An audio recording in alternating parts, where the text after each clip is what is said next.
AD right there, as you see over the weekend, let's say three of the best teams in the NBA all played each other, mainly the Lakers going up against the Bucks and the Clippers, and you saw what they did in those performances. Both players came to play, over 30 points per game, shooting a high clip percentage-wise, getting the rebounds and dishing out as well. AD and LeBron showing that they were number one. Until the Nets came to town. A little bit of a letdown right there, them taking a loss to the Brooklyn Nets. Brooklyn Nets coming in way undermanned, have a fill-in coach right now. Big shouts out to Jacques Vaughn, by the way, 2-0. But the Lakers, looking at what they did, looking at the weekend first off, how impressed were we with their performance against the top teams in the association? I was very impressed with what the Lakers were able to do because they took a playoff type approach to these games. I saw that they really ratcheted up. I thought they would beat the Clippers because I think this game meant more to them than it did the Clippers. The Clippers that won the previous two, the Lakers heard all the chatter. They wanted to jump back in the conversation and let the Clippers know, hey, y'all not the best people in the building. This is still a Laker town. We run things. So I was very impressed with their approach. I love the defense. I love even the coaching from Frank Vogel, the game plan, the way they went at Lou Williams all fourth quarter to eliminate his scoring. I thought the Lakers did a lot. They showed a lot of their cards, though, because the Clippers can make some adjustments for the next time they see them or in the playoff. But I really liked how the Lakers approached these games. And I even liked the crowning of the king at the end by Kyle Kuzma. Because earlier this year, you know, when the Bucks were beating up on the Lakers, the Greek freak Giannis, he crowned himself. Kyle, yes, he did, Sam. Now, Kyle and LeBron were letting Giannis know, hey, buddy, crown still is out here in L.A. Yeah, look. That letdown against Brooklyn, okay, you can let that one slide because those two games that they played, Milwaukee and the Clippers, that was it. That sent a message to themselves. See, those two games was for the Lakers. Everybody think the Lakers were trying to prove to everybody else that they could beat those teams. No, the Lakers had to prove that to themselves and give them credit. LeBron James did something that people have been criticizing him. He stepped up in those games. He took Giannis. He took Kawhi. He took them inside on the post. The challenge. Absolutely. LeBron said, hold up. After 17 years and 35 years of age, you're going to have to come pry this crown off my head. I'm just not going to give it up, young man. And again, I'm going to say this. Giannis, to me, is the MVP this year. But LeBron James is still the best basketball player on the planet. Okay? Because he proved that in those two games. He may not have the stamina or the energy for 82 games to go out and dominate from start to finish like we're used to seeing. But when he gets his mind focused, think about it. He's still the second best player in the MVP voting right now. Oh, so he's still second in the MVP voting. It didn't change your perception on who no, the MVP no, is. One week because you can't go by one game. Well, again, prisons of the moment. Okay, but again, it's over the course of 82 games. Okay, but LeBron James don't have to worry about being the MVP. He's got those in his mantle. He's worried about competing for a championship. And the message he needed to send to the Clippers and the Milwaukee Bucks and his teammates is that get on my back and ride. Because we're not done yet. We are still one of the best teams in the NBA, but they needed to go out, to Brendan's point, and prove it to the Clippers and the Bucks. And they did that. And when you look at how everyone else played after Anthony Davis, when you look at the ancillary players, how their role players stepped up and played big in those two games, you have to feel good about the Lakers right now saying, hey, it's one of three teams that have separated themselves, Lakers, Clippers, and the Bucks. So what did this do for the Lakers' overall confidence? Coming in, they hadn't beat the Clippers. You spoke about that all season. Of course, up in Milwaukee, they gave them a spanking up there. What does this do for them? We know that they're the best team in the Western Conference record-wise. You just said it. That's record-wise. However. You just said it. What did I say?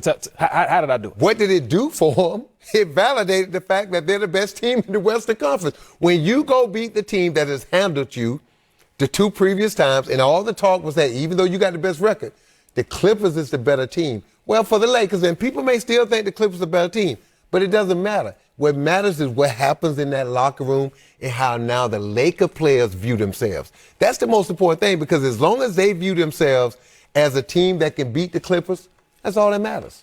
Yeah, and I look at it from the standpoint of a lot of those young guys, they really haven't seen playoff LeBron just yet. They got a little bit of a taste of him.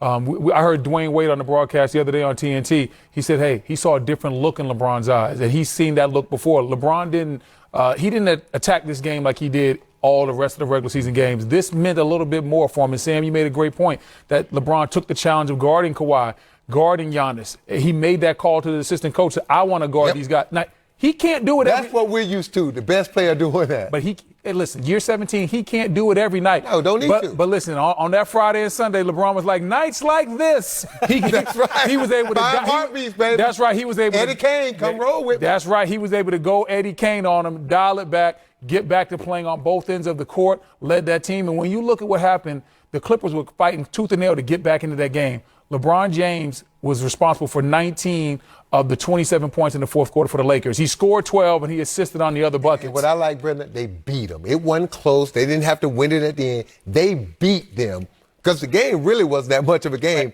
after the second half. And Sam, I play with LeBron. He is aware of all the surroundings around him.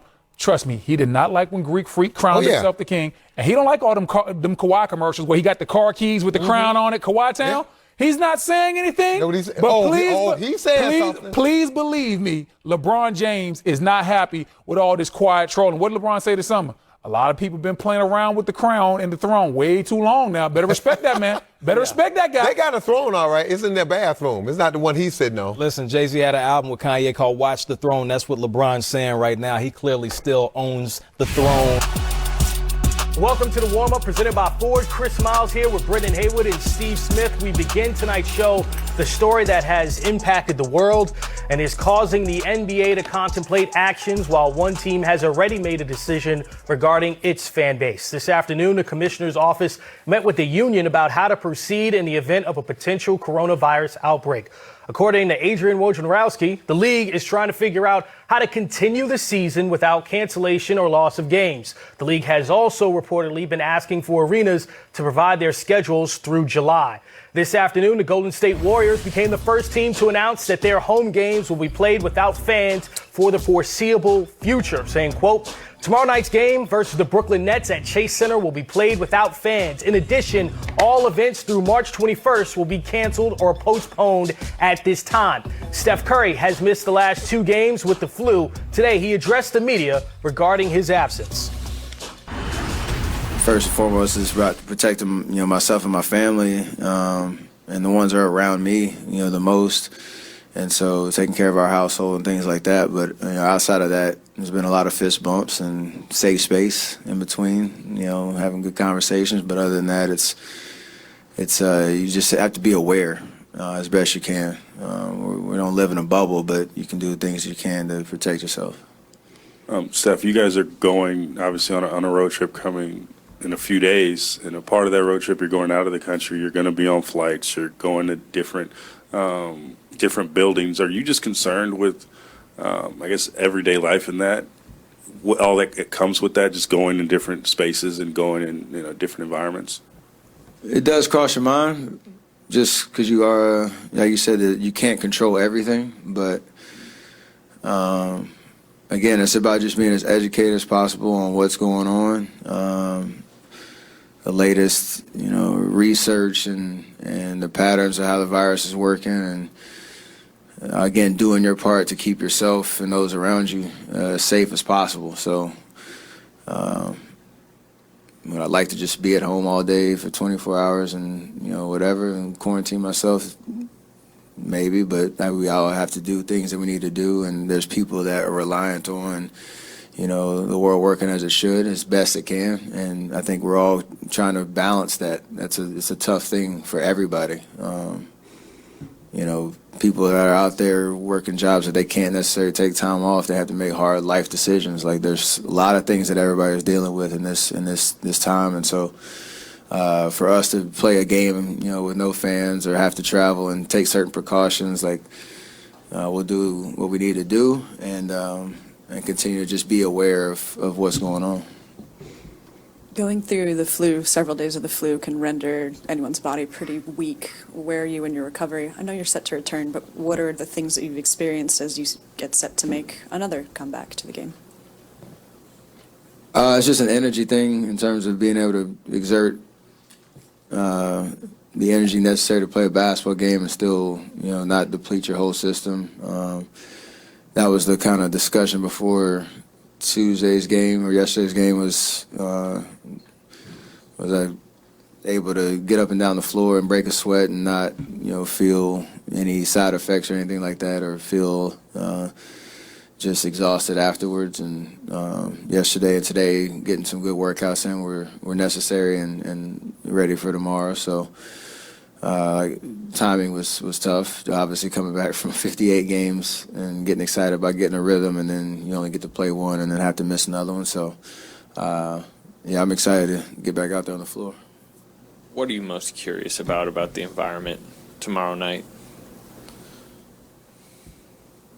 Probably just the lead up to the first 3 minutes of the game, because everything about our routines, is relying upon that kind of game day energy. Pulling up to the arena, seeing fans, outside of Chase, walking around in all the Warrior jerseys, and